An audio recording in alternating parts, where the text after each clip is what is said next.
But let's go ahead and go into his bye situation. Well, let's start with Breece Hall. 27-point scorer this past week. Let's move down to T. Higgins, who we just talked about as being a critical part of this team. Let's talk about Brian Thomas, who's been the best rookie wide receiver on the season. Let's talk about Travis Etienne. I mean, it might not be such a bad loss, as bad as he's been playing, but still, you're missing, really your second-round pick. And then on the bench, Tyler Algier, Andre Yoshivas, Atlanta's defense, force you into starting San Francisco's defense at Green Bay. Green Bay offense, we talked about Jacobs. The receivers are healthy. That's a tough matchup. So, man, just the bye situation for Tom. At 4-7, needs a win against the 7-4 Cockeysville Cox. Couldn't come at a worse time. It couldn't. It truly could not. Okay, so not looking great for Tom, but we will see. That'll be a miracle win if Tom pulls that one off. Yeah. You are listening to the Beltway Wars Invitational Podcast, hosted by Adam Jackson and Patrick Wilton. Enjoy the show.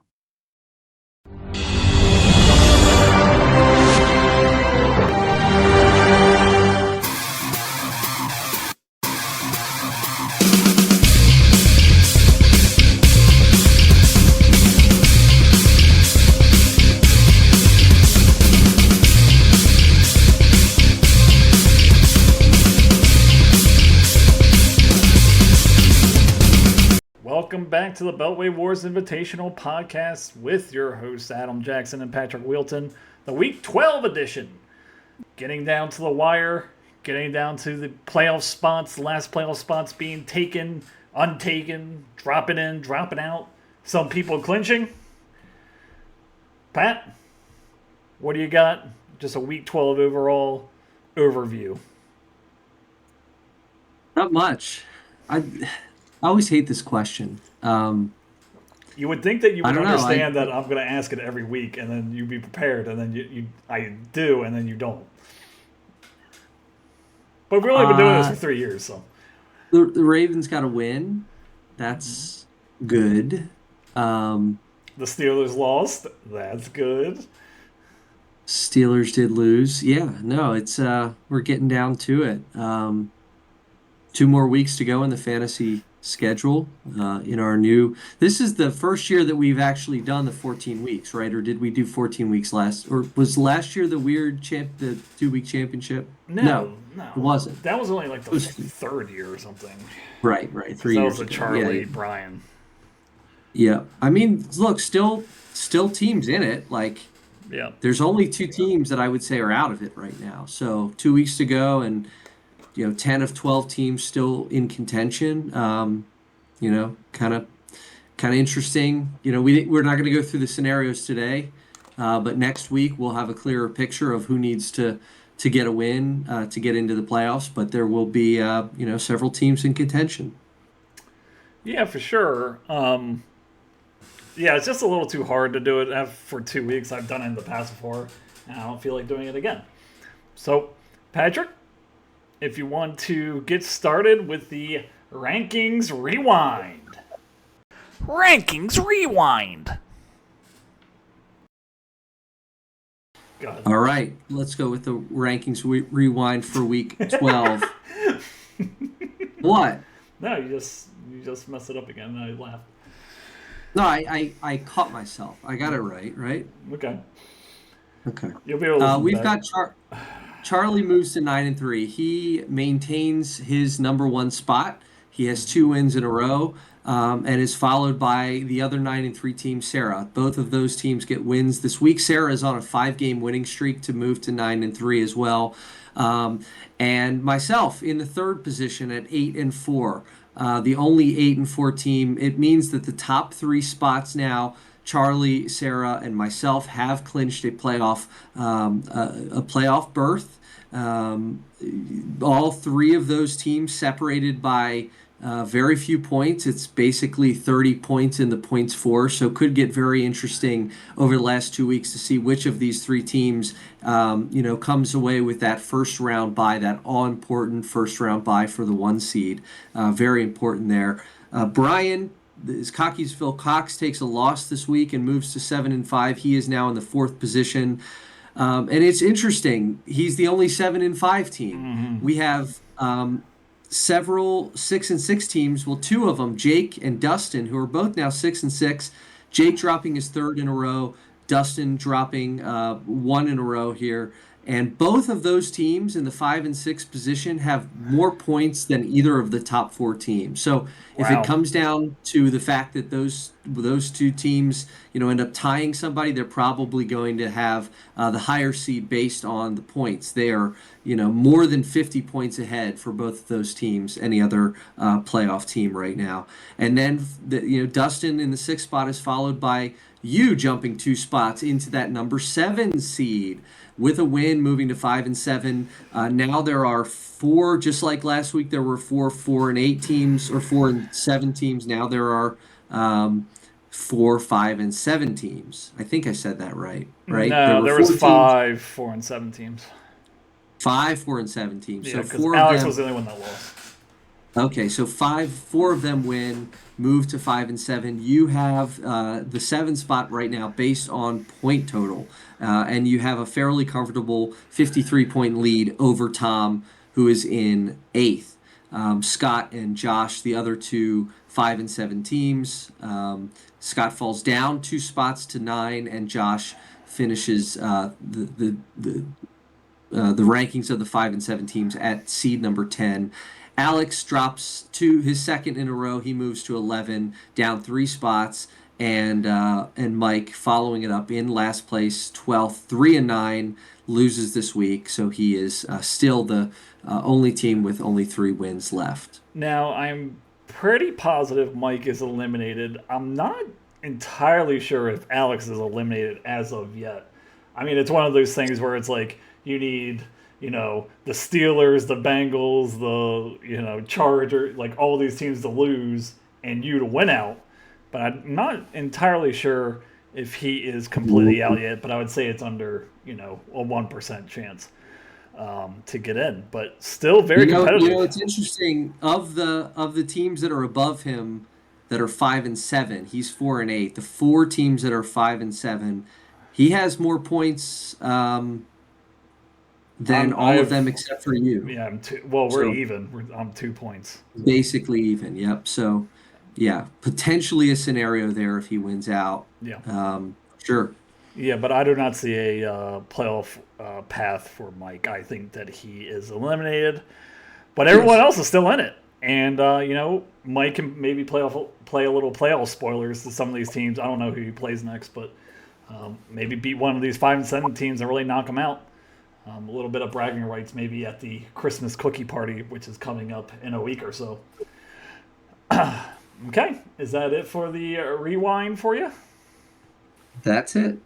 Okay, well, I wanted to give a little sound effect for the people that have clinched. Just a little clapping. A little clapping for you guys. You guys clinched. Congratulations.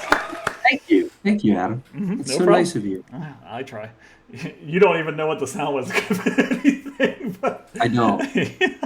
I'm guessing clapping. Yes, it was. But yeah, congratulations to the top 3. You are in, and you will be looking to make a playoff run. Just looking at it, Charlie has won 1 championship. You have won 3? I think just 2. I think you've won 3. You won last year, didn't you?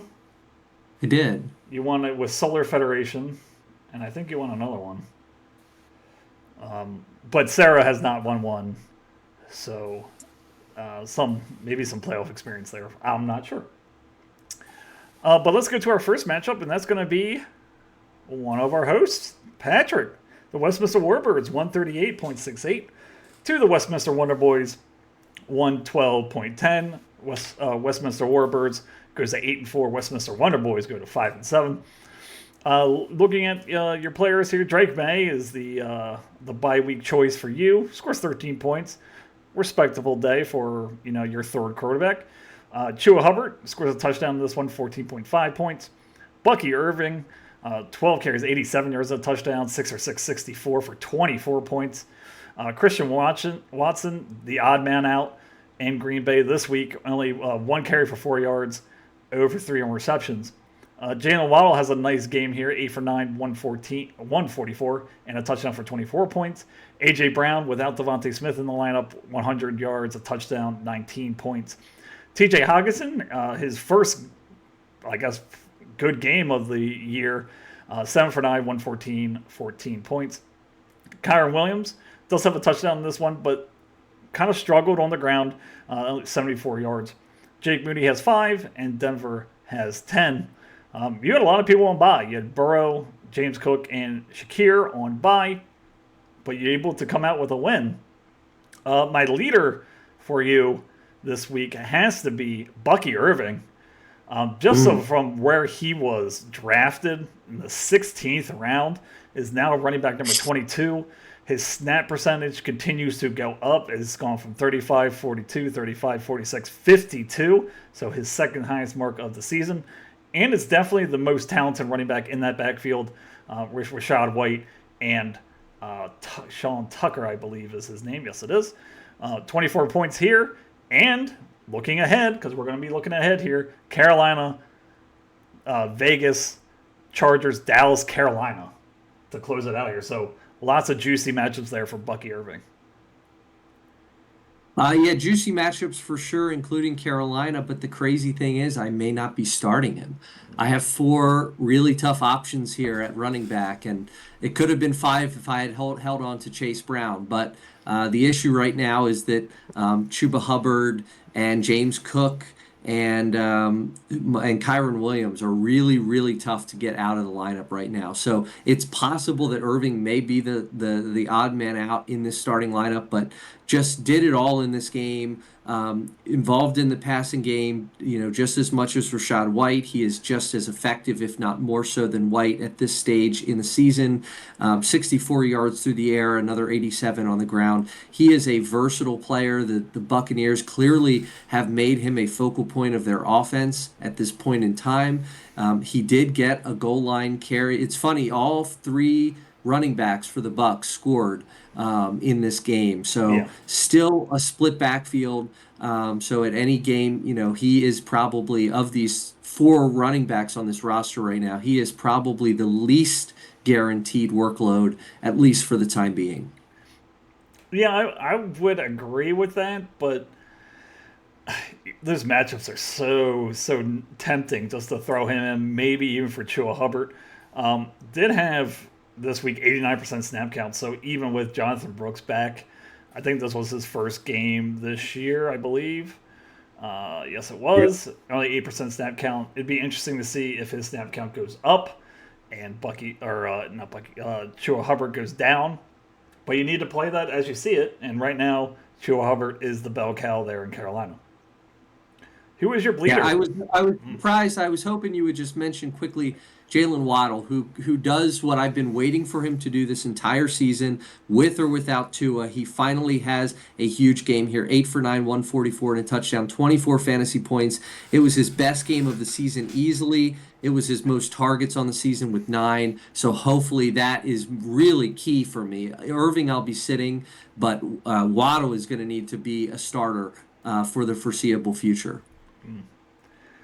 Who is your bleeder for this week? Leader has to be exactly why Waddle needs to be in the lineup. I can't trust a guy like Christian Watson right now. Yeah. He was a fairly, I spent a good bit of money on him many weeks ago as a potential free agent, a guy who could be a season changer. He hasn't really quite been that. He had a great 17-point game in week 11, but week 12 he's right back down to 3 targets, did not catch a single pass in this game, only had 1 carry for 4 yards. So just not reliable. We've talked about the Packers receiver core before. He is definitely a guy that I am hoping I will not have to start the rest of the way. Yeah, I mean, it's just hard to trust. I mean, we've been talking about it all year. Too many pass catchers. Jordan Love doesn't particularly like any of them every given week. There's no consistency there. It's one guy one week, one guy next week. It's just hard to pick and choose who he's going to really hone in on week in and week out. So, yeah, Watson, talent's there, and he dropped basically a 50-yard touchdown pass hit him right in the face mask, which would have changed his day. But you can't have zeros when going into the fantasy playoffs, especially when you get into the fantasy playoffs. You're not worried about really getting in now because you're in, but seeding's still important, and you want to be one of the top seeds. And I don't think Christian Watson goes into that formula of trying to get you there. But let's go over to the Westminster Wonder Boys here. Goes to 5-7, 1-12-10. Defeated in this one. Let's go with his starting roster. Caleb Williams has a really nice day. 340 yards, 2 touchdowns, carries the ball a little bit, 26 points. Rashad White, as we mentioned, is kind of Bucky Irving versus Rashad White. 12 carries, 37 yards, and a touchdown. Only catches 1 ball for 11 points. Had to start Charbonnet, 6 carries, 22 yards, only 2 points. Jared Judy, 6 for 6, 85, 11 points. Terry McLaurin caught a really nice ball at the end of the game, really saved his day. 5 for 6, 102, and a touchdown, 18 points. Alex Pierce, 1 for 4, 39, 4.4 points. Sam Laporta, 3 for 6, 19. Has to start Tyler Lockett here, who we talked about last week, 2 for 3, 20 yards. Jake Elliott has 11, and Houston's defense has 19. A lot of people on bye, really the bye week blues for Scott with Josh Allen, Tank Bigsby, Bijan Robinson, and Keon Coleman on bye. You hope to be able to steal a matchup here. It just didn't work out for him this week going against the high score. But my leader for this squad has to be Terry McLaurin. Really slow start to this game. Wasn't really much involved, but then catches that long touchdown pass, 86 yards. Looking at his season totals, he's now wide receiver 5 on the season. I don't think that's really expected, but only has 3 games of under 10 points. How much are we trusting him? I mean, looking at his schedule, Tennessee, then a bye, New Orleans, Philadelphia, Atlanta. I mean, obviously you're playing him. How much can Scott rely on him with, some kind of sketchy options right behind him and Jared Judy, Alex Pierce, Keon Coleman? Totally. I mean, he is a safe floor, guy with 20-point potential. He's been he's only hit 20 once, and that was exactly 20 against the Ravens, but every other week except 3, he's been between 10 and 18 fantasy points. So he is a consistent option. I think it's mostly the target totals that are holding him back from kind of being that consistently, 20-point fantasy scorer. He hasn't had more than 6 targets since week 8, so he's not a huge target monster guy, but he is getting the job done. He is a downfield threat. He played 81% of snaps here and was wide receiver 7 this week against a suspect Dallas Cowboys defense. Tennessee is a tough matchup next week and then the bye, but if Scott is able to get into the fantasy playoffs, he's right on the cusp right now as one of those 5-7 teams. New Orleans in week 15 and especially in the fantasy championship, Atlanta in week 17 are really good options. Scott just has to get into the playoffs, and that week 14 bye may really be a problem for him coming down the stretch. I was just about to say that's the worst time. You were hoping that his bye was a little earlier when you don't truly need him, and it might come down to that week 14 where he makes a playoff or he doesn't, and he's not going to have his best wide receiver during that week. Who is the bleeder for Scott? We have 2 options. I think I want to just mention both of them, and because they're both guys that have been thrown into the lineup by Scott here, I feel like we've said their name a lot, and we've talked about them as, really questionable fantasy starters. And those are the Seahawks, Zach Charbonnet at running back and Tyler Lockett at wide receiver. Those guys combined for just 5 fantasy points this week. Both of them struggling from the same thing. Their role is just not guaranteed from week to week. I think everyone recognizes the potential of Zach Charbonnet, but with Ken Walker healthy, he's just not going to be a very big factor. The Seahawks have proven that time and time again.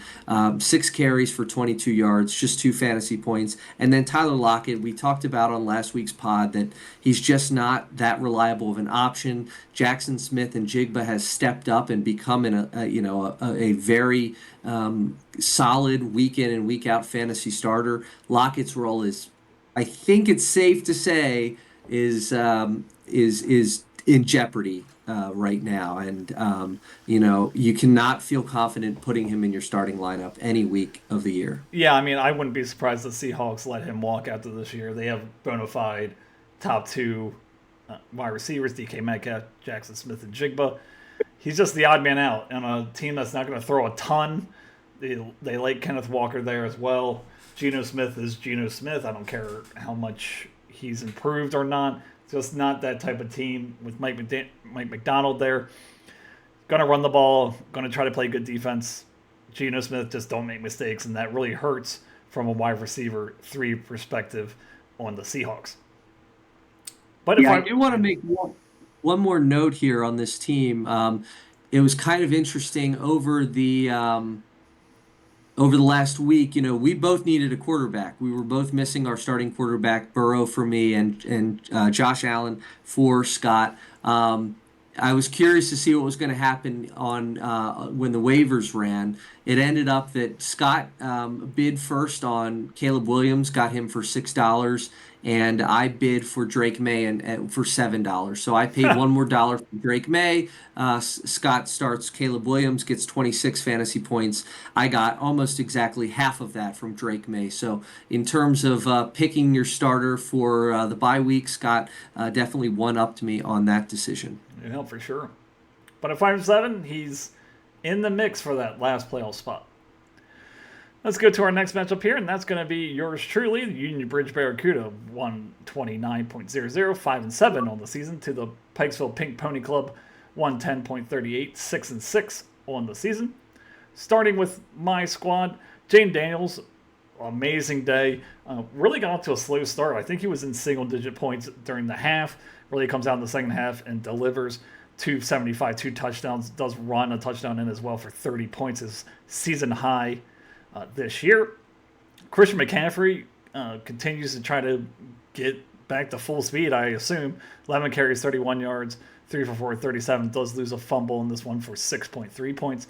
Tony Pollard, 24 carries, 119 yards and a touchdown, 20 points on the day. Mike Evans coming back from injury, 5 for 6, 68, 9 points. Juwan Jennings, 5 for 7, 40, 6 points. Calvin Ridley, 5 for 6, 93 yards, 11 points. Trey McBride, 12 catches on 15 targets, 133, 19 points. Malik Neighbors, 6 for 9, 64. Jake Bates, 8 points, and Minnesota's defense has 7. Nothing really to mention on the bench other than Rico Dowdle having almost 20 carries, 86 yards for 9 points. My leader has to be Jane Daniels here. Kind of was slowing down a little bit the last couple weeks, 19, 8, 13, and now drops the 30 bomb on Dallas. Now quarterback number 4. Who do you like the rest of the way? My question would be. Jane Daniels, his next coming schedule is Tennessee, then bye, New Orleans, Philadelphia, Atlanta, or Brock Purdy. When he returns from injury, he was throwing a little bit today or yesterday. He has Buffalo, Chicago, Rams, Miami, Detroit. Who do you trust more going forward, Jane Daniels or Brock Purdy? Daniels. I think Daniels. Purdy's schedule is just kind of brutal. Yeah. He's got nothing but red matchups the rest of the way.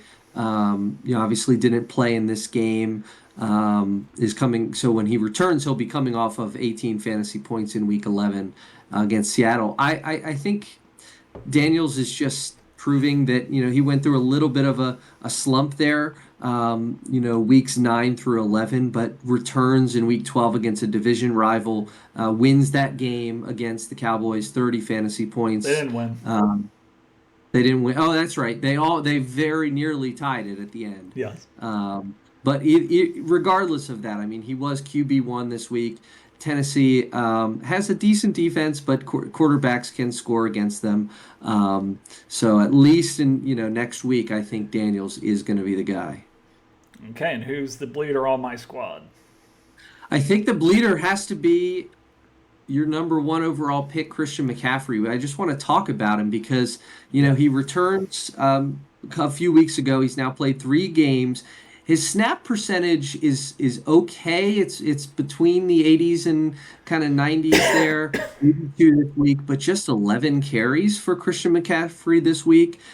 Pretty bad efficiency there, and just 2.8 yards per carry.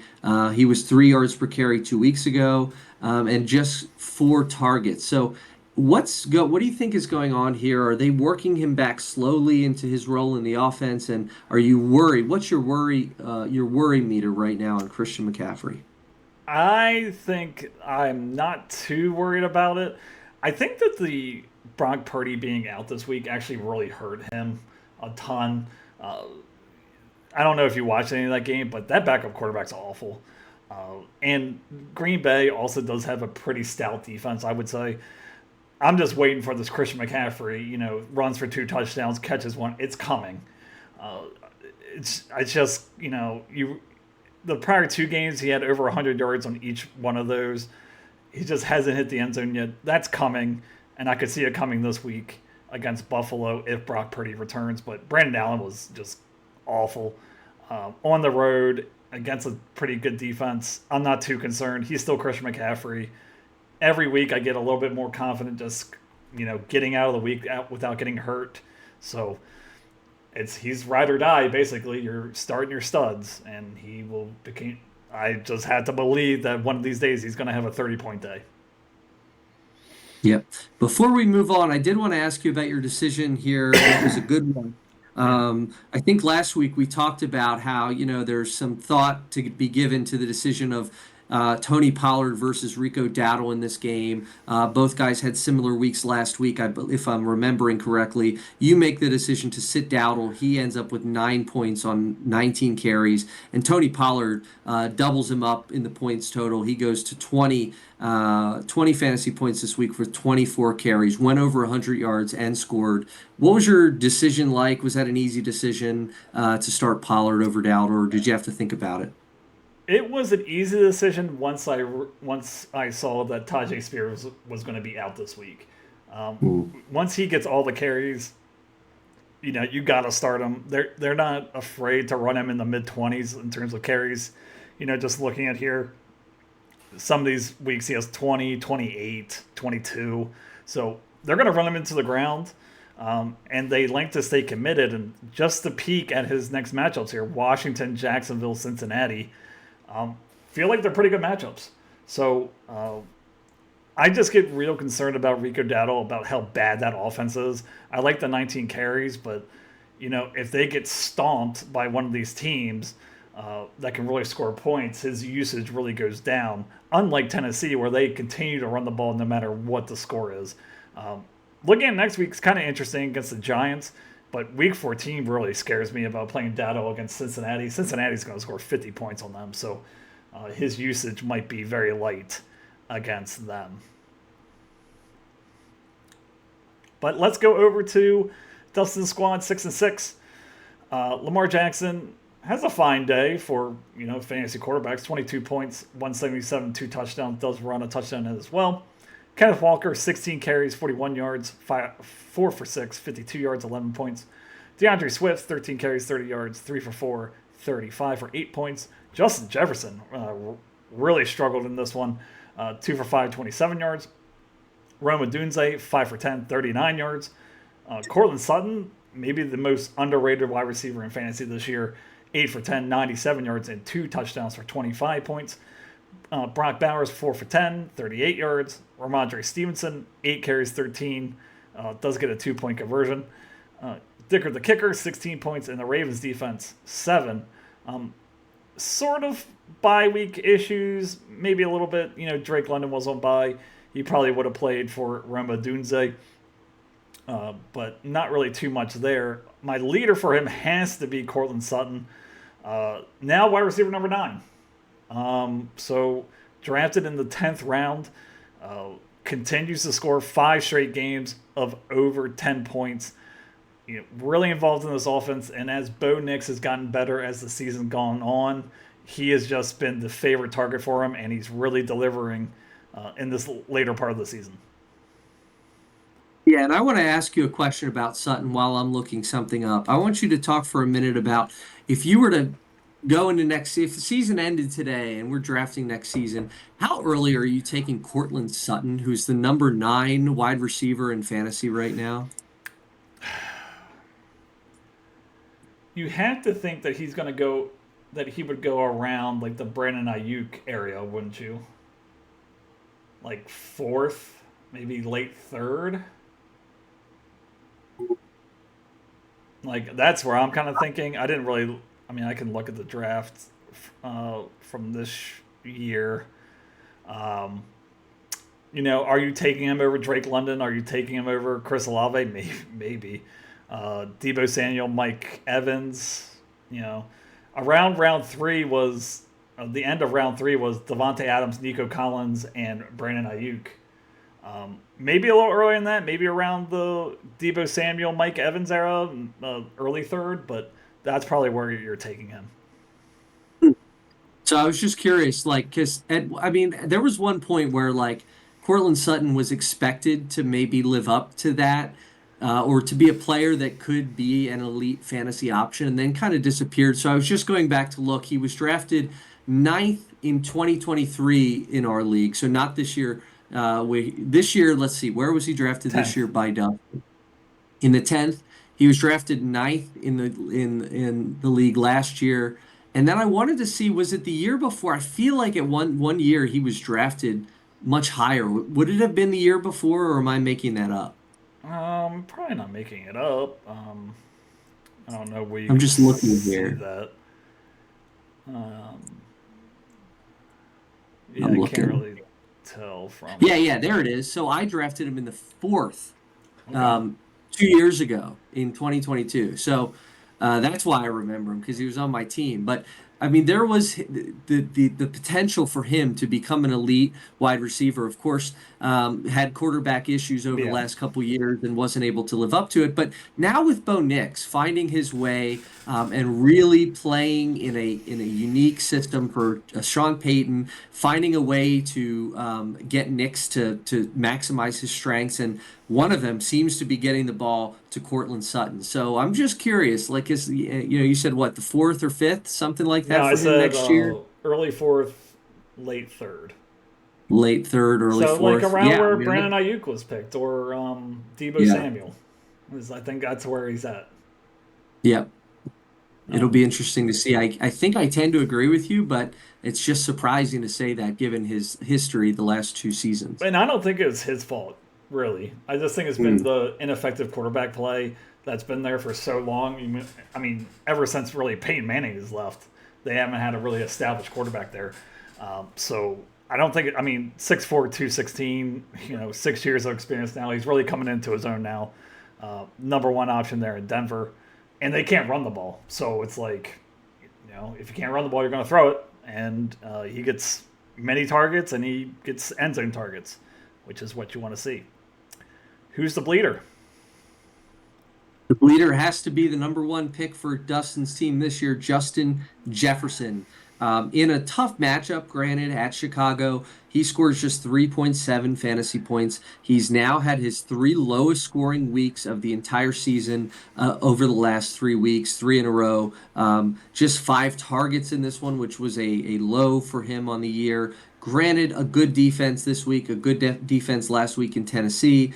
I'm just like curious, like, how worried are you about Justin Jefferson at this moment? Has a couple tough matchups on the calendar, including Arizona and Chicago again, who just dominated him. The return of T.J. Hawkinson, who played more snaps this week than he did in either of the last 2 weeks. Justin Jefferson, 3 in a row, below average for him. Are you worried about the number 3 wide receiver in fantasy? I don't think I'm worried. I mean, you're starting him regardless, so it doesn't really matter if you're worried about him or not. But the one thing that you didn't mention that I'm a little concerned about here, look at his first 4 weeks: touchdown, touchdown, touchdown, touchdown. His last five, zero touchdowns. They're not looking for him in the red zone, it seems, or he's not getting those big plays over the top. And, that hurts that TJ Hawkinson now came back. He's a good red zone option there. Jalen Naylor is also involved. Jordan Addison is also involved. They're starting to play even a little better. And you have Sam Darnold there, who has kind of struggled in the past couple of weeks. Not off to the fiery start like it was at the beginning of the season.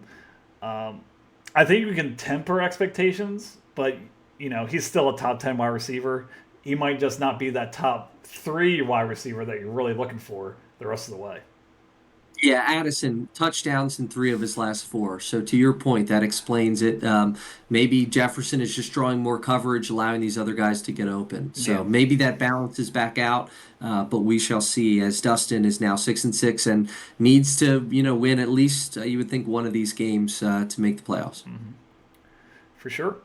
So let's go over to our next matchup. That's going to be Charlie, who is our top seed thus far through 12 weeks, 9-3 on the season, 125.22 against the Owings Mills Ogres. Very close game, 121-18. Now 4-8 on the season. Let's start with his roster. Matthew Stafford, 19 points, 2 touchdowns on the day. Derrick Henry doesn't score a touchdown, but does have over 140 yards on 24 carries. I like to see that, as you know. J.K. Dobbins leaves this one, but does score 7.4 points. Interested to see. Nothing really to comment about right now. He was on the sideline running around, so it obviously wasn't too serious. Jackson Smith and Jigba, 6 for 77 yards and a touchdown, 16 points. Cooper Kupp, 8 for 11, 60 yards and a touchdown. Nico Collins, 5 for 9, 92 and a touchdown. Jonnu Smith, kind of surprising here. Now tight end number 4 on the season, has a second straight really good game, 9 for 11, 87 yards and a touchdown. Javonte Williams, 8 carries, -2. Real bummer there for Charlie. Boswell scores 8, and Washington scores 5. On the bench, Sam Darnold has over 20 points. He benches Jonathan Taylor, which was kind of interesting. And Jacoby Myers, 15 targets in this one, 121. Decides not to start him there with his stacked wide receivers that he has. The leader has to be, let's start with Jonnu Smith. I mean, someone that's not talked about too much, but has definitely found a role in this offense. Second straight game of over 18 points. Getting more and more targets as the season goes on. His snap percentage is increasing as the season goes on. Kind of came out of nowhere. Last year was with Atlanta. Now with Miami, Tua looks for him. He's a big target. And, he kind of brings a wrinkle that they don't have with the pass catchers. You have Waddle and Tyreek Hill with the speed, and he's kind of that big body across the middle that Tua's looking for. He is. I mean, 6 or more targets in 6 of his last 7 games. Pretty impressive for Jonnu Smith. Of course, this was a tight end that had some potential when he broke into the league. Made his way to the Dolphins finally and is now starting to see some success there. 3 touchdowns in over his last 2 games. He's now 19 points this week and 25 points last week. Now a top 5 tight end in 3 of the last 6 weeks. So the numbers looking really good for Jonnu Smith. Has a good matchup this week in Week 13 against Green Bay, followed by 3 really tough ones against the Jets, the Texans, and the 49ers. So at least for this coming week, you feel comfortable, especially coming off 11 targets and very efficient with those targets. You feel like you can start Jonnu Smith with some confidence here. But even with these tough matchups coming up, it's like, are you really going to game plan for Jonnu Smith? Or are you going to game plan for Waddle and Tyreek Hill? And then, Devin Achane, also, we're going to talk about him a little bit. I just think he has a niche there. And quietly now, tight end number 4, very impressive over the last couple weeks. Who's the bleeder? The bleeder is a guy who is really close to, hard to start right now. Javonte Williams, Yeah. um, 1 fantasy point, 8 carries for -2 yards. Boy, that's hard to do. I don't know if that was like on a kneel down or some kind of backwards play, but that's if it wasn't, that's a really terrible stat line. Only catches 2 balls. I mean, they just have too many guys there. It is kind of what we feared coming into the season that Javante would not quite be able to get back to pre-injury form, and that the emergence of Jaleel McLaughlin and the potential emergence of Audric Estime would hamper his production. That has been the case in recent weeks. Hasn't been over 10 carries since week 9 Yeah. against Baltimore. So I'm worried that he is going to be difficult to start. Now, luckily, Charlie has much better options, but hey, the fact that J.K. Dobbins left with a knee injury against Baltimore is makes you a little bit nervous when the only guy behind Taylor and Henry is Javonte Williams. Yeah, I mean, it just seems like such a long time ago where he had that 24-point game against the Saints. Those 2 touchdowns where he looked really good, had his high yards per carry for the season in that week. And after that, it's just been a struggle session, really, except for maybe week 11 where he scores a touchdown. But, just very hard to trust. Um, any of those running backs, they've struggled to run really all year. And yeah, it's just who's going to be the guy each and every week. It's kind of hard to pin down. Okay, but let's go over to the Enemies Mills Ogres, now 4-8, 121.18. CJ Stroud, only 15 points in this one, throws 2 touchdowns, 2 interceptions. Jahmyr Gibbs, though, 21 carries, 90 yards, 2 touchdowns, 23 points. Kareem Hunt with Isaiah Pacheco coming back next week, 16 carries, 68 yards for 10 points. Tank Dell, 3 for 572 for 8. Amon-Ra St. Brown, kind of a quiet day for him. He's been on a tear recently, 6 for 7, 62 yards. Zay Flowers, 5 for 8, 62 for 8 points. David Njoku has 1 reception, the 2-point conversion, 3.4 points. DJ Moore, huge day, 7 for 7, 106 and a touchdown, 2-point conversion as well. Justin Tucker hits 7, and Philadelphia's defense has 11. Looking on the bench, a couple of interesting names. Nick Chubb, 20 carries, didn't do much with them, but scores 2 touchdowns, 18 points. And Jalen Warren, 11 carries, 45, and a touchdown as well. So it does, we talked about when the season began, not a lot of options there in terms of running backs, but you got a couple of options here. With, Nick Chubb getting 20 carries, you like to see that. And with Isaiah Pacheco coming back, Kareem Hunt's days as a useful fantasy running back may be coming to an end. But my leader has to be DJ Moore. He was the Bears wide receiver that did the most this week. 106, a touchdown. Keenan Allen also had a nice day as well. 99% snap count. Now wide receiver 19. You asked me this a couple times about other players. How confident are you going forward with this player? I mean, DJ Moore, how confident are you? Even with Keenan Allen and Rome Odunze, is this his best game of the season? I mean, week 5 was a little better, but 23 points is nothing to shrug your shoulders about. Does have Detroit, San Francisco, Minnesota, Detroit, so not easy matchups there. What's your confidence level on DJ Moore? Um, It's less about DJ Moore, but more about the Chicago offense. Now, a couple times this season, we've seen a real roller coaster. Some growing pains for quarterback Caleb Williams in his first season. It's just difficult for me to fully get on board on the trust train with the Bears right now. Yeah. They've just been so up and down. Caleb Williams looked terrible, and then he started to flash, and then he looked terrible again, and now he looked good in this one. DJ Moore with a almost like a Taysom Hill stat line here, right? He threw 0 for 1 through the air, Yeah. threw a pass in this game, got a carry in this game, 7 targets. Got a 2-point conversion. Mr. Do-It-All for the Bears. They lose this one to Minnesota, but DJ Moore definitely proved his versatility in that veteran receiver role for the Bears. I mean, I would say that Chicago's wide receivers are more talented than Green Bay, but it's kind of that situation. It's like Caleb Williams doesn't have one guy that he goes to week in and week out. to get all the targets. It's, sometimes it's Keenan Allen, sometimes it's Rome Odunze, sometimes it's DJ Moore, sometimes it's Cole Kmet. There's not really that bona fide number one wide receiver. They have like three number two wide receivers, and it's like one could go off, one couldn't. They all could go off, or none of them can. It's just kind of hard to pin down and where to start each person each and every week. But DJ Moore this week had a really nice week. Who was the bleeder? Leader this week is going to be David Njoku, who just was 1 for 5 for 9 yards. Got a 2-point conversion to save his day a little bit, but 3 fantasy points is not very good for a guy that you're expecting to be, potentially a top 10, top 8 type tight end for you. We know the talent of Njoku is, he's a huge guy. He's very athletic. He had a game with 14 targets earlier in the year. Had just 5 in this game.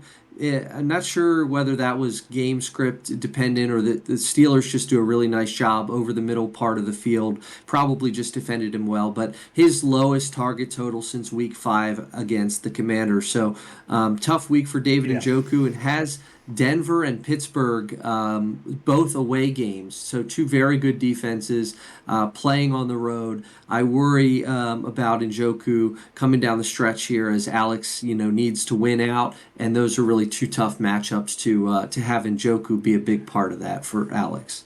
I think a lot of it had to do with the weather. I mean, it was a blizzard there, so True. That didn't really help call. I feel like he had a lot of.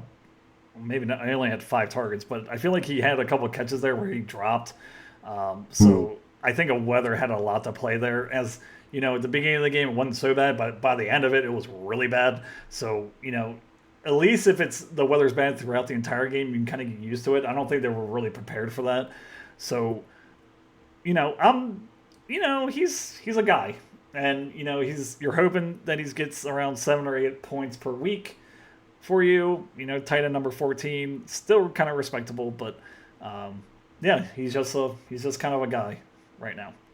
But if you're Alex and you need a win, do you start Dallas Goedert at Baltimore next week, or do you just roll with Njoku in a tough matchup at Denver?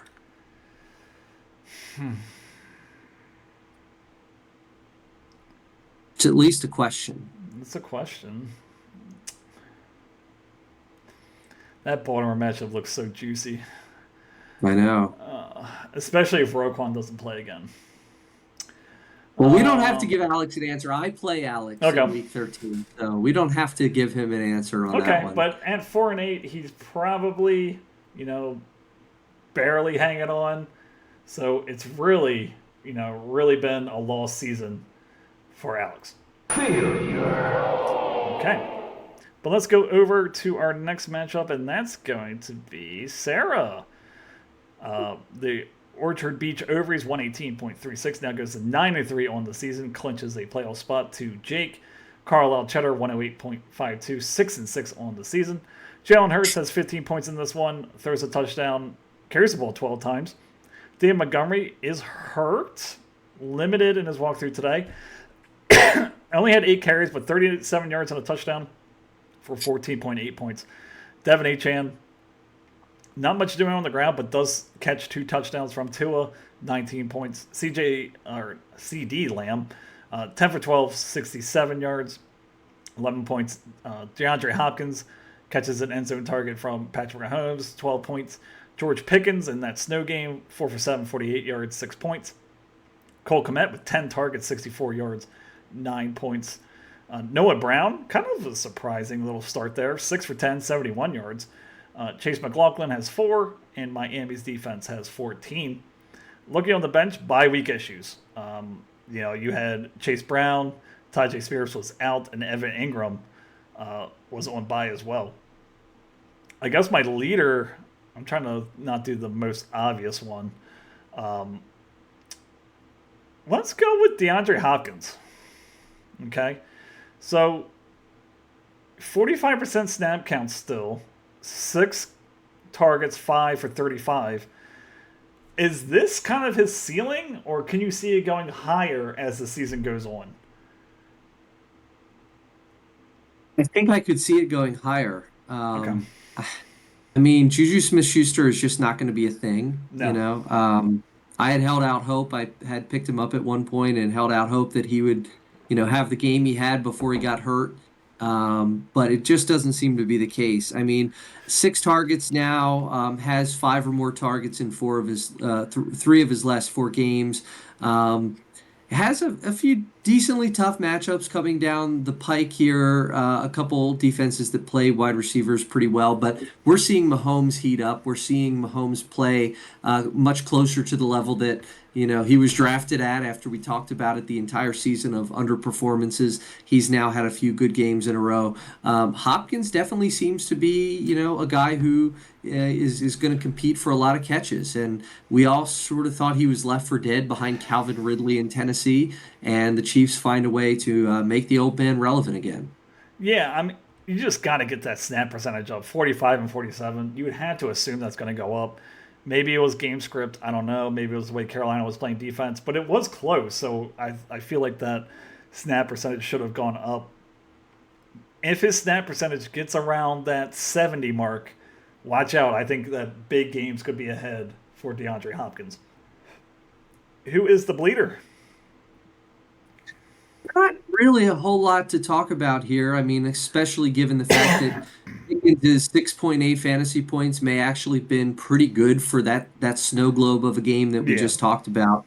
So I guess I just want to mention Jalen Hurts here because a Okay. 15-point fantasy day, that's nothing that's not terrible. Um, but I'm just worried, like if he has a game where he's not terribly efficient on the game, where he doesn't get into the end zone with his legs, this is the kind of ceiling that you're expecting. He doesn't throw very much, always basically in the 20s in terms of his passing attempts. He's Yeah. not going to be throwing the ball all over the field. It's his running game, and he carries 12 times in this game, but does not get into the end zone.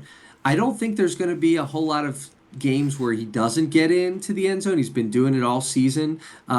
But, just an interesting thing with Baker Mayfield on the bench with some really good matchups coming up at Carolina, Mm. the Raiders, at the Chargers, at the Cowboys, and then Carolina. So a really favorable schedule for Mayfield. I'm just curious if you're thinking about benching Hurts ever and going with Mayfield. Well, I play Sarah next week, so I'm not going to give my 2 cents on that.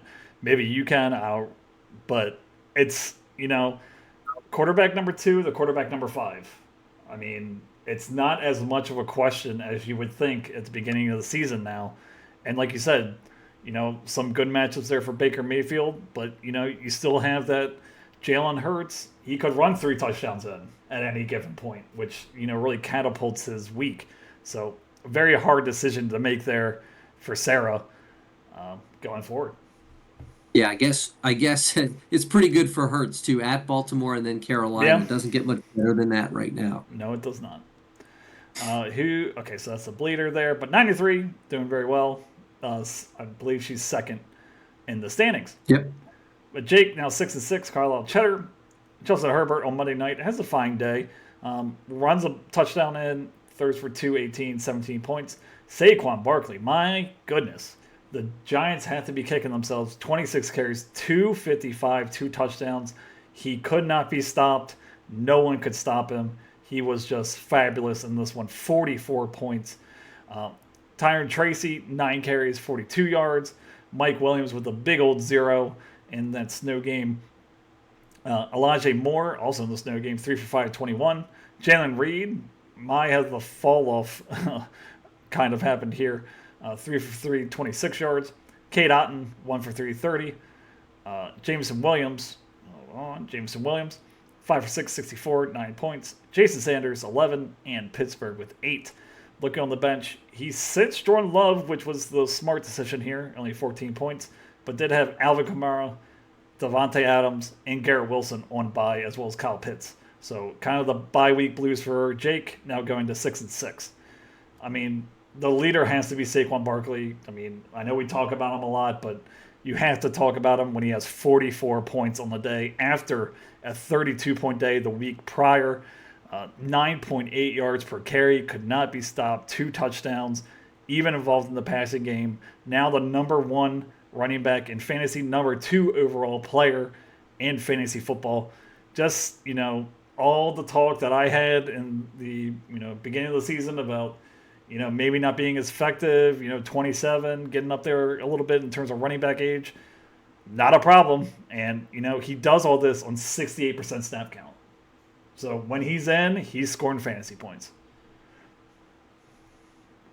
Yeah, I mean, NFL MVP. Yeah, I mean, it's the discussion.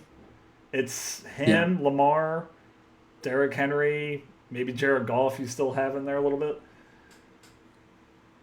Yeah, I mean, just he has just been unbelievable, and it just goes to show you the state of the Giants, where they're at as a franchise, and letting him loose. Really not a wise decision, but it's been to their division rivals' benefit for sure. Yeah, I don't know that there's much more fantasy wise to say about him. I mean, it sucks that he had like almost half of Jake's points. None of the rest of his team really did very much of anything at all. But Barkley is going to need to continue doing this for Jake if he is going to have a shot at holding on to a playoff spot. Yeah, for sure. And, nothing else much to say, just dominant player. I guess the question is next year. I mean, is he in discussion for the number 1 overall pick? Yeah, I think so. I Yeah. mean, the Eagles, like his role is unquestioned there. I mean, this is a team that I think we were even concerned a little bit after the draft, talking about him, potentially being one of the round 1, 2 guys that we maybe had some questions about. Potentially, I may have mentioned that the Eagles are historically a team that always likes to have multiple backs involved, but that has not been the case. No. Gainwell has played a little bit, but Barkley is getting the lion's share of carries. He may lead the league in carries at this point. Maybe Mixon has more, but Yeah. he is up there for sure. Okay, and who is the bleeder that you have for Jake's squad? Boy, there's a lot of them, and I really want to mention 4 things that I'm worried about. 4 different players, really quickly here. Tyrone Tracy. I'll give you basically one stat for each of them. After kind of taking the lead back role, getting up to 80% of snaps in week 10, he's now down to 40% in week 12. He is maybe not as much of an unquestioned starter as we thought he might be. Yeah. Jake didn't look at the weather report. He gets Mike Williams in the game. Granted, had a lot of bye issues, had to throw him in there, but man, that weather really affected Mike Williams. The result is a 0, a goose egg for Jake. Jaden Reed, you mentioned him, but he has now had 4 of his last 5 games without a touchdown. 4 of his last 5 games under 10 fantasy points. So really questioning there. I think he's still wide receiver 11, but maybe in trouble there from It a feels trust like perspective. that's very front ended. Like he had a 31, a 23, and he hasn't hit that 20 Yeah. mark since that time. No, it doesn't have a touchdown. One in his last 5 games. So really struggling. And then your point last week when we talked about Cade Otton, the Yeah. fact that Mike Evans is back. What does that result in? It results in his first sub 90 snap percentage since week number 6 and just 3 targets in this one. So you called it last week with Evans coming back. Otton could be the guy that struggles a little bit, and he did Yeah. 1 for 3 for 30 yards. I think that was a That's tiny it. bit game script. They were so far ahead though.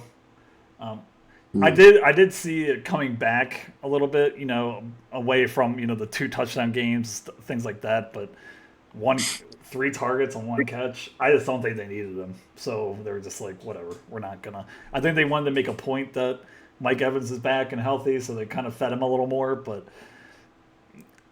you got to play him. Cade Otton, still there.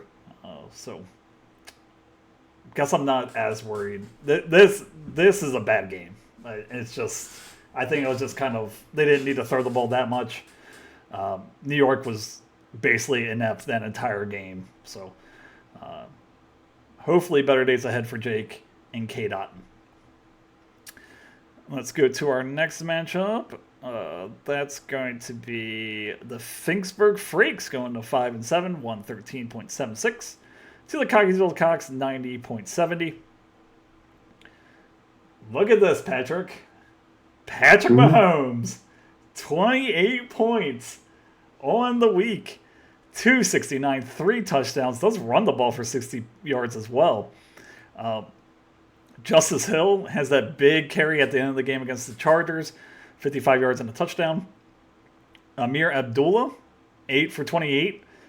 5 for 6, 37, and scores a touchdown as well, 15 points. Xavier Worthy has 7 points in the day, 4 for 6, 46 yards. Westbrook Akina, Westbrook Akina, 48 yards and a touchdown. DK Metcalf, 4 for 5, 59, 7 points. Mark Andrews catches a touchdown in this one for 44 yards, 13 points. Cam Akers, 3 for 19. Brandon Olivery, 12. And San Francisco's defense with 1. On the bench, he had Tua. And, they were kind of neck and neck with each other, Patrick Mahomes and Tua. Does have Gus Edwards as well, which is kind of an interesting option if J.K. Dobbins does miss time. But Travis Etienne, Breece Hall, Brian Thomas, T. Higgins, all on bye this week. And I just wanted to say before I did my leader for Tom, what a managing, magician Tom was this week. Finding Justice Hill for points, Amir Abdullah for points, all these people that had to fill in for buys, and he still gets the win. I know we were so concerned about him with all these buys, still gets the win in week 12. But my leader, yeah. Well, before I want to redouble that, I want to say 2 things. One, I want to say all 3 running backs started for this team were picked up in the last week. Etienne and Breece Hall on bye, and Alexander Madison missing this game. He picks up Akers, he picks up Abdullah, he picks up Justice Hill. 2 of those 3 guys have really solid games, over 13 fantasy points. So, and I will say it's a big win for Tom, but it's also, Adam, I think it's a big win for you. I believe this was your lock of the week, if I'm not mistaken. I think you said that Tom wins this week. I'll have to go look back at the VOD, but that would be hilarious. I'm pretty sure you did. But the leader, we have to go with Patrick Mahomes. Over 20 points. We've been talking about this. Went over 20 points in week 9, but season high in points this week, 28 points against Carolina, and what actually turned out to be a very competitive game. Throws 3 touchdowns, runs for 60 yards, which I think is very... Patrick Mahomes has the ability to do that, but we haven't seen it a lot this year. Does it in this one. He has... Okay, let's play a game here. He has Vegas, the Chargers, Cleveland, Houston, Pittsburgh. And Tua has... Let's see here. Green Bay, New York, Houston, San Fran, Cleveland. So Tua might be the better fantasy option, but has the worst matchups. Who has more points the rest of the way?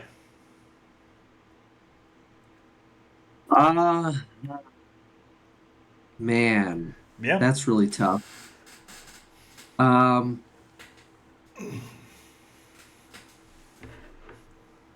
I think I'm gonna go with Mahomes. Mm-hmm. I think he's just been so good.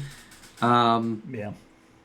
3 touchdowns or more in 3 of his last 4 games. He's really heating up. He's over his last 5 games, he generally is averaging 5 to 8 more passes per game than he did in sort of the first 5-6 games of the season. I just think he's getting it done. We talked a little bit earlier about DeAndre Hopkins and his role. We feel good about him. We feel good about Kelsey, I think. We feel good about Eric Gray, the backup tight end. Yeah. Pacheco coming back. I think this offense is just getting better, believe it or not. And I think I'd go with Mahomes. I tend to agree as well. Even the floor, I feel like, is a little higher now. So than with Tua, but Tua is playing out of his mind. Yeah. So it's a hot streak, but I will mention this: Green Bay next week.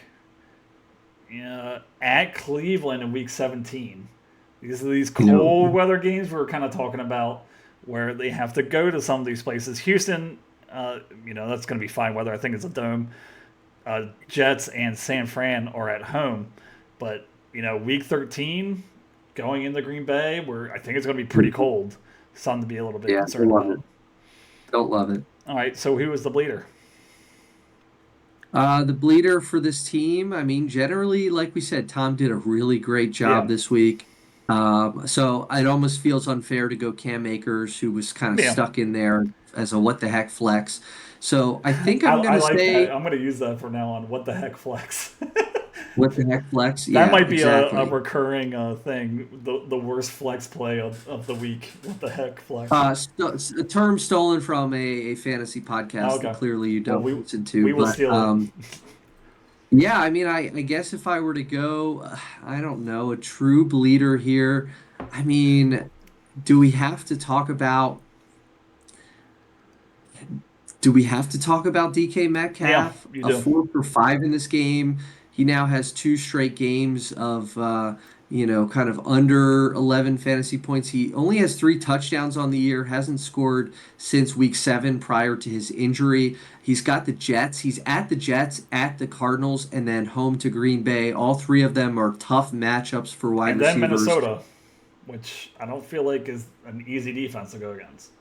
Yeah, exactly. I mean, now they may be behind in that game, so they may be throwing. You could see that. But the emergence of Jackson Smith and Jigba is here. I mean, we have seen that guy's talent flash already in the last couple seasons. Yeah. He now has fully arrived and may be really competing for that kind of week in, week out number one for the Seahawks. Plenty of game left for Metcalf, plenty of chances that he'll get in the passing game. But when that team doesn't score a ton of points, maybe his numbers are going to be more tempered here in the 7 to 10 range for Metcalf. Okay, question for you, real quick. Next year, assuming everything stays the same for these two players, Cortland Sutton or DK Metcalf? I knew you were going to say that. Uh, I think I probably, man, DK Metcalf was taken early fourth round this year. I think I probably prefer Metcalf. Wow. Okay, I prefer Sutton, to be honest. I There's don't just no know. I one just, there. There's just no one there in Denver. And you still have yeah. the ghost of the zombie of Tyler Lockett still there now. He might leave after this year, but and Jackson Smith and Jigba is a force to be reckoned with. I don't know that I trust that Denver. I don't know that I trust that next year Denver won't have teams. Regression. Their opponents won't game plan for them better. I mean, Yeah. think about the weapons in Denver. A defense should be able to stop that team. I mean, they're kind of gimmicky. They're playing a different style offense. I think next year there'll be more tape on Knicks. People will have a better sense for what Sean Payton is trying to do in that offense. So I don't know that I trust that offense is going to continue. Remember, it wasn't very long ago, just this season, when that offense was unwatchable. Players on that fantasy team were unstartable. I So I just mean, question the long yeah. term I mean, it viability. wasn't that long ago. I mean, when they played Baltimore, they were dreadful. So it's like, Yeah. yeah. But it's a conversation, I would at least Yep. say. Okay, so let's go over to the Conkinsville Cox now 7-5 on the season, 90.7 points. Kyler Murray really struggles. 285 at interception, doesn't run the ball at all, only 2 carries for 10 points. Brian Robinson leaves this one, then comes back, but only 5 carries for 13 yards, 1 for 211, 2.9 points. Joe Mixon, only 14 carries, 22 yards, 5 for 6, 23 in a very competitive game, which they lost. Josh Downs, 3 for 7, 27 yards, 4 points. I don't even know what this guy's. Devon Valet? Melee. Vele. 6 for 9, 80 yards. Maybe that's not an option there that we were talking about. In Denver, Deebo Samuel 1 for 421. My goodness, Deebo Samuel has struggled recently. Now wide receiver number 41. Starts Hunter Henry here, 5 for 8, 44 for 6 points. Josh Jacobs, 26 carries, 106 yards, 3 touchdowns in their win against San Francisco. Fairbairn has 10, and Detroit has 7. Looking on the bench, some bye week stuff. Jamar Chase, Amari Cooper, Russell Wilson not starting in this one. Leader, I don't. Do we want to go Josh Jacobs again? I mean, we kind of talked about him a little bit. Let's go Valet here, because he's been kind of an interesting kind of like conversation in some fantasy podcasts and things like that, trending upwards in terms of rostering. Definitely the second option there. 11 points in week 10, 8 points in week 11, 11 points now in week 12. Has Cleveland by Indianapolis Chargers. Wide receiver 3 territory for him rest of the way, do you think? Or can we maybe hope for a little higher for him? Maybe it might be a little bit game dependent. I maybe low end wide receiver 3, kind of a what the heck flex sort of a guy. I don't know, 9 targets. He hasn't done that all season.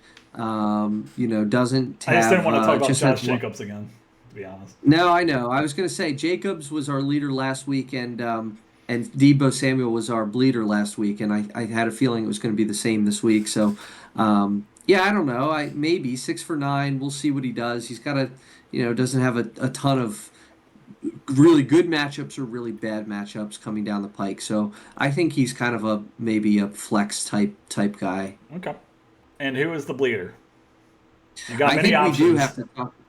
I think we do have to talk about Debo Samuel again, though, because it's amazing. This 49ers team, as much as has gone wrong for them this year, now Purdy is hurt. McCaffrey, of course, the weird situation where he ended up missing the first half of the season with an injury.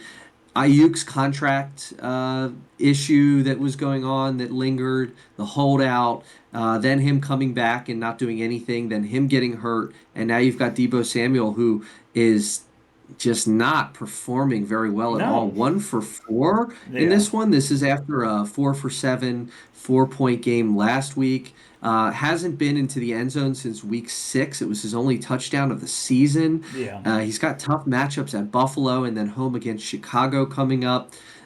As we mentioned, Purdy is banged up. I mean, really unfortunate. I mean, I'm sorry, Brian is 7-5. He's hanging on to that kind of playoff spot right now. But man, if he could just get Debo Samuel working, that would be a huge benefit for Brian. Yeah, I like to call Debo Samuel the Swiss Army knife. He's like a dull Swiss Army knife now. Like he doesn't he can do everything, but Yep. they don't ask him to do anything. It's like he can run the ball. They line him up in the backfield all the time. He had no carries in this one. I don't believe. Nope, no carries in this one. He hasn't really had any carries really this year. That has to be wrong. I just probably can't see it. But only 2.6 points. I know there was a backup, Brandon Allen, not good. He didn't play well. But even with Brock Purdy here, I mean, you have those 8, 2, 19, which is great, 10, 10, 4, 2. It's just kind of all over the place. And, with Kittle, being really good this year and Christian McCaffrey coming back, you have some other pass catchers, Dwan Jennings there as well. It's just kind of like his skills are being lost. He's not that traditional number 1 wide receiver. I just feel like they don't know what to do with him, and it's kind of really hurting his fantasy value. Yeah, and I believe he refused to speak to reporters, I think, after the game. And now there's a beat reporter, I think, calling for the captain tag to be taken away from him for his behavior. Let's get So out of just here with kind of that. bad vibes right now with the 49ers. You wonder if that gives Juwan Jennings an even more chance to take off as the season winds down. I'm sure that's something that you would certainly be welcoming to. Yes, I Adam. would. Okay. But still good shape for Brian, 7-5. Still on the inside of the playoff race. Let's go to our final matchup, and that's going to be the Pasadena Plague. Finally stopping their losing streak, 5-7, 93.82 to 88.16 for the Columbia Cloud College, now 3-9. Pretty sure they're eliminated from playoff contention. But let's start with Josh. Starts Bo Nix here. 19 points, 273, 2 touchdowns. Very good, very respectable quarterback numbers there. Najee Harris, 16 carries, 41 yards for 6 points. Jerome Ford, being overshadowed by Nick Chubb, 4 carries, 19 yards. Puka Nacua on 13 targets, 117, 16 points. Wandell Robinson, 5 for 5, 47 for 7 points. Cedric Tillman, 2 for 428, does lose a fumble, 1.8 points. George Kittle, 6 for 6, 82 and a touchdown. Will Disley, the rare double tight end start here, 4 for 4, 47 yards, 6.7 points. Schrader has 12, and the Kansas City defense has 3. On the bench, some interesting things. He has 3 tight ends, but didn't start the best one on the second side. Zach Ertz has a nice day, has a touchdown on 8 targets. Demarcus Robinson has a touchdown this one, but he did get a DUI, apparently, with suspicion of DUI, so that'll be interesting to monitor. And Devin Singletary does score in this one as well, but only 2 carries, so not really much you can trust there. In terms of my leader, it has to be George Kittle. Let's go back to that San Francisco offense that we were just talking about. Now the number 1 tight end in fantasy football. 6 for 6, 82 and a touchdown. Now has 1, 2, 3, 4, 5, 6, 7, 8 touchdowns on the season. Even with the quarterback change, he still did well. Is still a reliable target, whoever's throwing in the ball, and is, it's a start and forget kind of way with George Kittle. Yeah, he's now got touchdowns in every game except for week 7 and week 1. So touchdowns that he's played in, every other game that he's played in for sure. He's, consistently, again, he's not going to be your 10 target kind of a tight end. He's not going to be a Kelsey in that he can go out there and have 10 or 12 targets. He's consistently in the 6 to 8 type of range on the year, but they look for him in the red zone probably more than any other tight end. Couple tough matchups coming up at Buffalo in the cold and then home to Chicago. But Kittle at age 31 is definitely proving that he can lead the position and be a guy that the 49ers can trust when, as we said, there have been a lot of guys that have broken the trust this year, whether it be by injury or by kind of just distractions, right. In the case of Samuel. So, yeah, for sure, Kittle, 17 fantasy points solid, and Josh needed every one of those to get this win. And he has never finished as the number 1 tight end in fantasy football. And in 2019, he finished as 2. So if he finishes at 1, that's great value in the 5th round for Josh. Who is the bleeder for Josh? Yeah, I'm going to say just the running back position in general this week. Starts Najee Harris in that snow game. He wasn't able to be very efficient at all against stacked boxes likely the entire night against the Browns. They lose to Cleveland in Cleveland. He has 16 carries. You like to see the workload, but 41 yards, not very good. 6 fantasy points. And Jerome Ford, the lack of depth on this team that makes you start Jerome Ford with Nick Chubb back, starting him in the running back 2 slot, starting a backup tight end as your flex. Just a total lack of running back depth right now. 4 carries, 19 yards for Jerome Ford. Just not going to be a guy that you can trust in your lineup. We'll get Pacheco back, but again, it's what we talked about last week.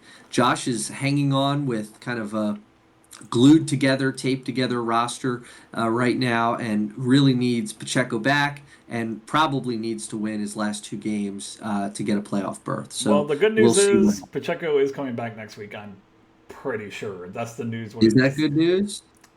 Pacheco coming back? I guess it is for Josh, who has really no other options. Yeah, I just worry, how long it's going to take him to get back to a full workload. Josh doesn't have a week to spare. You're starting him regardless. I mean, if he's playing, you're starting him over Jerome Ford and Devin Singletary. You are. Yep. Okay, but 5-7, as you said, still hanging on there, still in the hunt.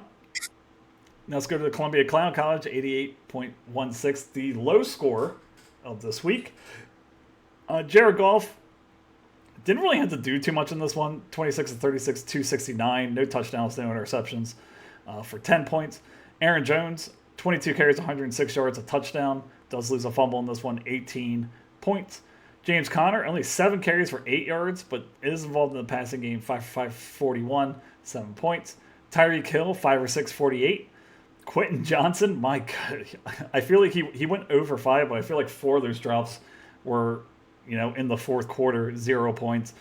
Marvin Harrison, 3 for 6, 47. Travis Kelce, 6 for 8, 62 for 9 points. Austin Eckler, 9 carries, 22 yards. He did lead this one as well. only for 3.4 points. Myers has 5, and Seattle has 20 points.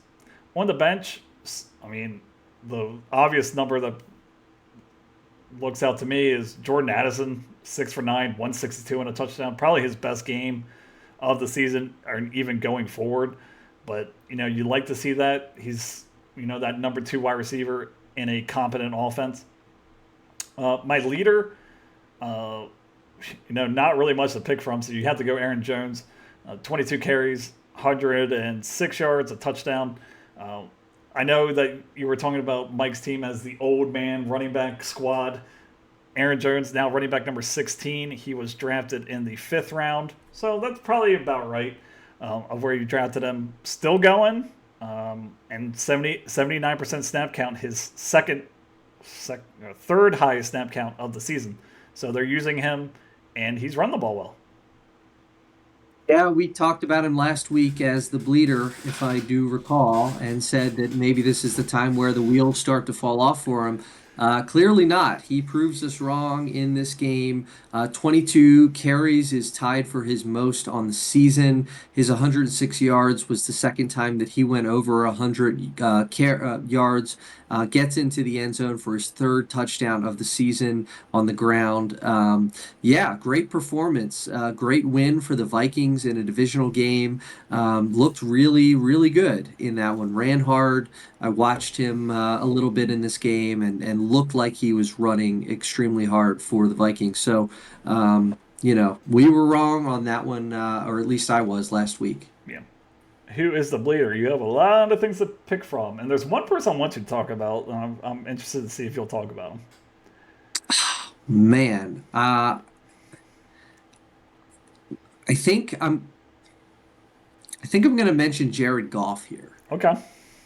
And that's because he did not have any touchdowns in a weird game where the Lions didn't really need him to do anything at all against the Indianapolis Colts. They win 24-6, but doesn't get into the end zone, either on the ground or through the air. 269 yards, so a decent passing day, but just doesn't need to do very much in this game. Yeah. Threw 36 times, which was kind of surprising. That was his 2nd most on the year. I'm not sure if a lot of that, was there a lot of passing to the running backs?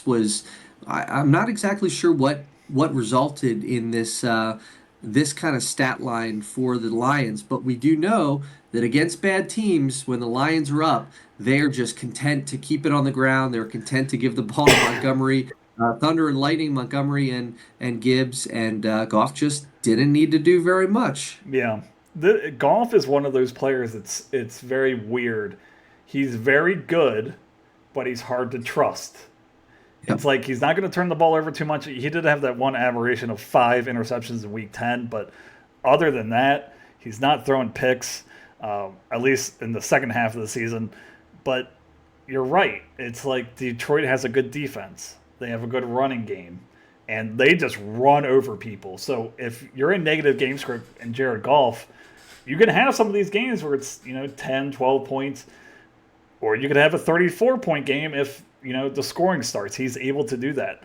It's just your fantasy is all about consistency, and consistency is kind of hard to find when you have so much talent at the running back position, and their defense is really good. So you might not need him week in and week out. Okay, but at 3-9, basically out of it for Mike. Unfortunately, better luck next year. Real quick, I wanted to go over the Week 13 matchups since we are coming to the end of the regular season. So these are important. The Union Bridge Barracudas goes against the Orchard Beach Ovaries, 9-3 versus 5-7. The Carlisle Cheddar go against the Columbia College, 6-6 versus 3-9. Pasadena Plague, 5-7, go against Pikesville Pink Pony Club, 6-6. Westminster Warbirds, 8-4, go against the Owings Mills Ogres, 4-8. Finksburg Freaks, 5-7, go against the 5-7 Westminster Wonder Boys. And the Eraserstown Rockets, 9-3, go against the Cockeysville Cocks, 7-5. But that is our show. Yeah, the Tom Scott matchup is essentially an elimination game. Right? True. Yep. So, yep. Thank you all for listening or watching or whatever you do. and we will be back for week 13, and we should have a really good idea about the playoff picture. So see you next no week. buys this week. No buys. No buys this week. So see you all next week. See ya. Thank you for listening and your support. If you enjoyed the show, please make sure to like and subscribe on YouTube and Spotify.